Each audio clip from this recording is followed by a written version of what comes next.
America वाले अपनी पुरानी आदत से कैसे वंचित रह सकते हैं। पुरानी आदत कौन सी? किसी देश के ऊपर जाके बम गोले फोड़ने की। ट्रंप क्या भूल गए क्या कि ये लोग तो जाने ही जाते हैं गोले फोड़ने के लिए, अपनी ताकत का परीक्षण दूसरे के ऊपर बम गोले फोड़ के तो दिखाते हैं। तो ये अब तक शांत कैसे हैं? शांत रहने वाले भी कहां थे? क्यों? क्योंकि ट्रंप की इमेज ये बन रही थी कि ये इजराइल और हमास के बीच में समझौता करा दिए हैं, रसिया यूक्रेन के बीच समझौता करा दिए हैं। तो ट्रंप तो दुनिया में शांति चाहने वाले आदमी हैं।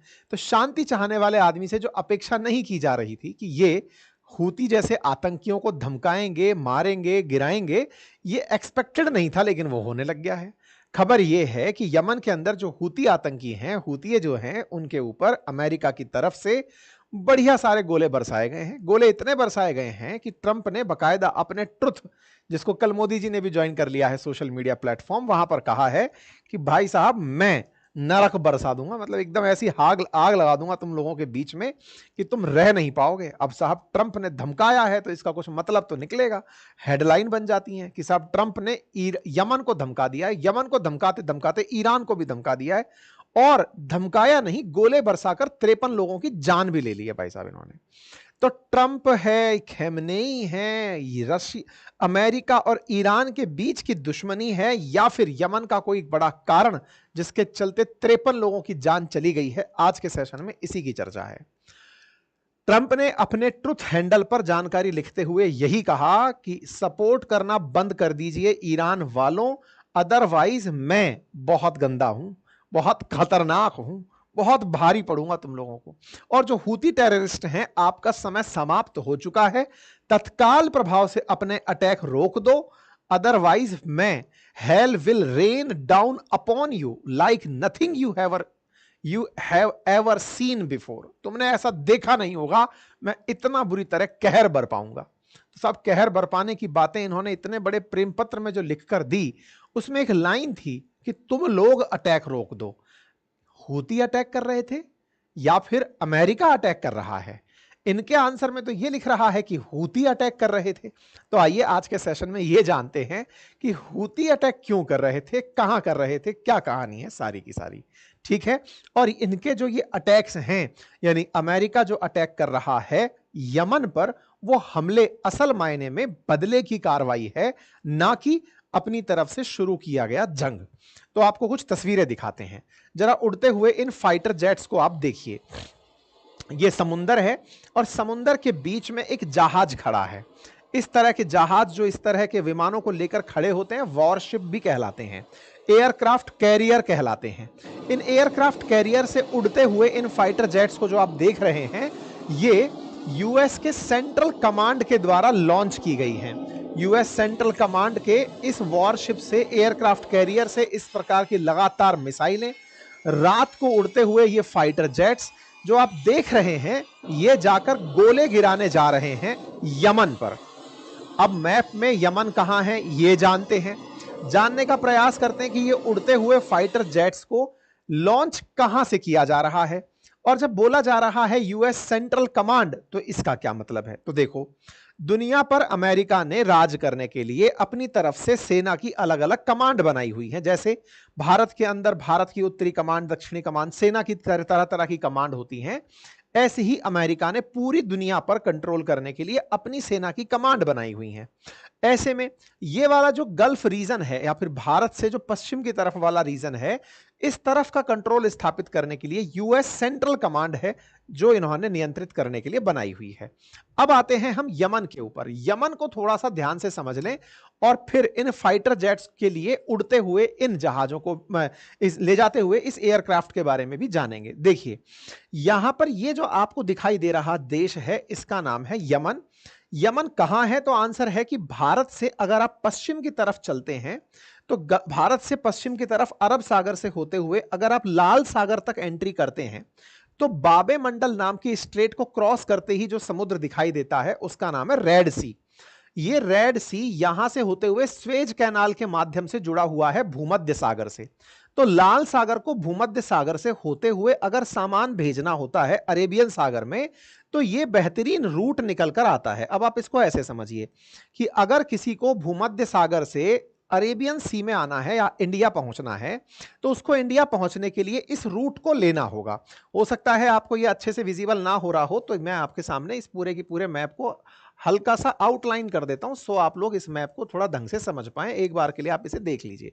ये साहब आपके सामने मेडिटेरेनियन सी रहा, मेडिटेरेनियन सी के साथ में आपको मैंने यहां पर यूरोप बनाकर दिखा दिया। ठीक है साहब, इस मेडिटेरेनियन सी से स्वेज कैनाल, रेड सी, बाबे मंडल होते हुए अरब सी तक हमारे जहाज पहुंचते हैं। इंडियन ओशियन के माध्यम से अगर किसी भी जहाज को एशिया या आसियान कंट्रीज या चाइना की तरफ जाना है, तो यूरोप से यही वाला रास्ता सबसे सूटेबल रास्ता है। इस सूटेबल रास्ते के बारे में मैं आपको यह भी बताऊं कि दुनिया का लगभग 12% जो ट्रेड है वो इस वाले रास्ते से होता है। किस रास्ते से होता है? रेड सी वाले, बाबे मंडल वाले रास्ते से होता है। तो ये बातें बताई क्यों जा रही हैं? ये इसलिए बताई जा रही हैं कि इस रास्ते में इन हूतियों के द्वारा, हूतियों का मतलब क्या है? असल में एक देश है यहां पर यमन, जिसकी राजधानी है सना।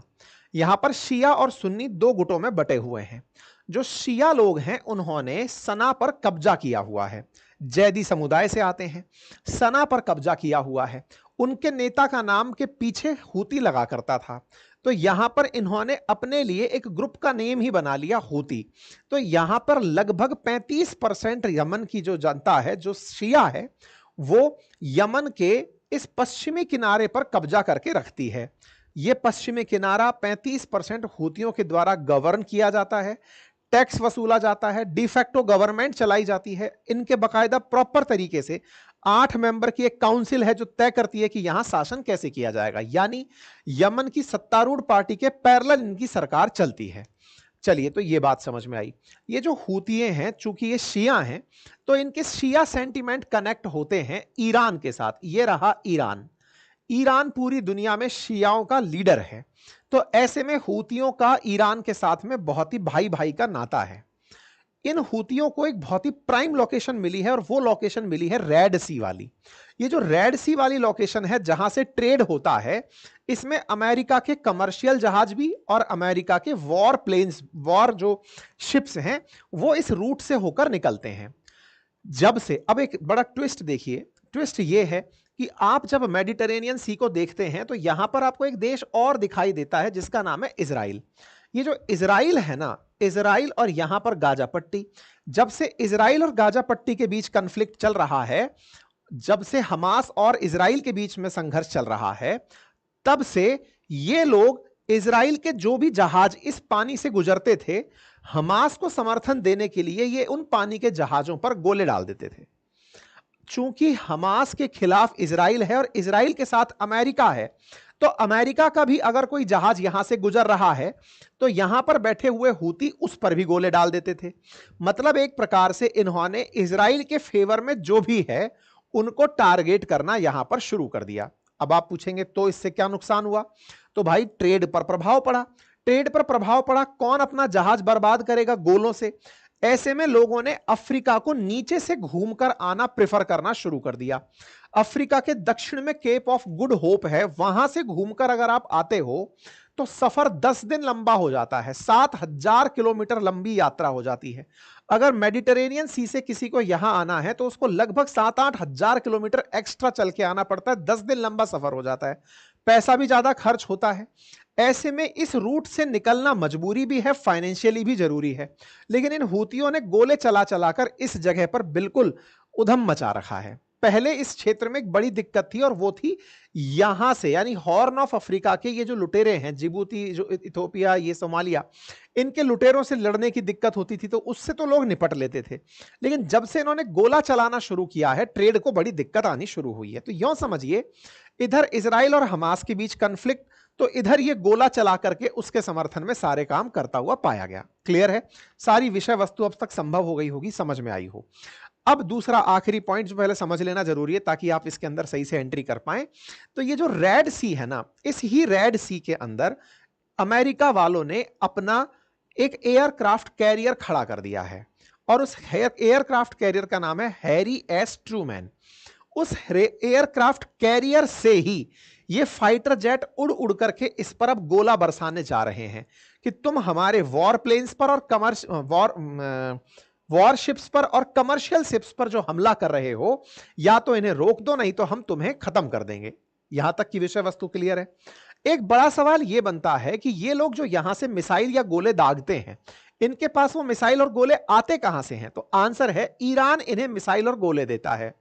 यही कारण है कि अमेरिका इन हूतियों के बहाने ईरान को समझाने लग रहा है कि ईरान मान जाओ, तुम हमारे ट्रेड को नुकसान मत पहुंचाओ। नुकसान जब पहुंचता है तो हमको दिक्कत होती है। अब आप कहेंगे तो क्या और जहाजों पर हमले नहीं होते क्या? नहीं, भारतीय जहाजों को भी टारगेट बनाया गया, बीच में एक दो बार हमने उस पर भी सेशन किया है। लेकिन कुल मिलाकर के ये जो सारी जानकारी ईरान से प्रभावित होकर यहां आती है, तो अमेरिका ने उसे भी टारगेट कर दिया है। ये पूरी कहानी है जो मैंने आपको यहां बता दी। अब एक एक करके मैप पर इसको समझते चलते हैं। देखो, ये रहा यमन, ये रहा रेड सी। रेड सी का ये वाला जो आप ब्राउन कलर का पोर्शन देख रहे हो, यहां पर है हूतियों का कब्जा। हूतियों का कब्जा यहां की कैपिटल सना के ऊपर भी है, और इसी जगह पर सारी चीजें हो रही हैं। ये सारा इतिहास बता दिया मैंने। जैदी शिया समूहों का समूह है ये, और इनका जो वो था ना, मतलब जो हेड था, उसके हुसैन अल हूती नाम था उसका, तो उसी के चलते ये हूतिये जो हैं ये निकल करके यहां पर आए हैं। ठीक है, अब जो अमेरिका है इसने क्या किया? अच्छा, इंटरेस्टिंग बात क्या है, ये हूती करते क्या हैं कि जो जो ईरान का दुश्मन है उसको इन्होंने अपना भी दुश्मन माना हुआ है।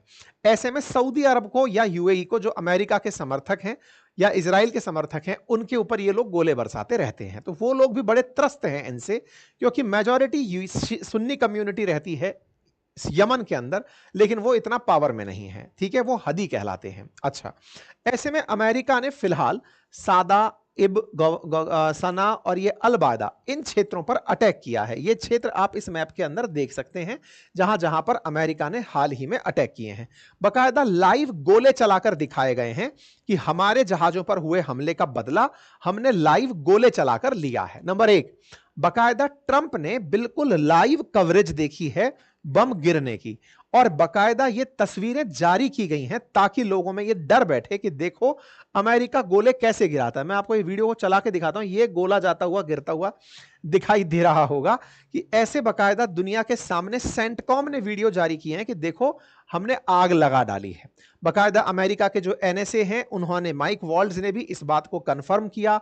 व्हाइट हाउस की तरफ से भी कंफर्म हुआ कि ट्रंप पूरी रात बैठ करके हमले की तैयारी देखते रहे, और बकायदा अमेरिका ने 53 लोगों को यहां पर मार डाला है, क्योंकि उनका मानना है कि हूतियों को जब तक इस बात का नुकसान नहीं होगा कि उनके लीडर्स की जान को खतरा है, वो आए दिन रेड सी के अंदर इस तरह की हरकतें करते रहेंगे। अब बड़ा सवाल यह बनता है कि सर, इस घटना को शुरू हुए तो कई साल हो गए हैं, इजराइल और हमास के बीच में तो मतलब लंबा समय हो चुका है संघर्ष चलते हुए, तो क्या ये अभी अचानक हमले शुरू हुए हैं क्या हूतियों के द्वारा? आंसर है जी नहीं।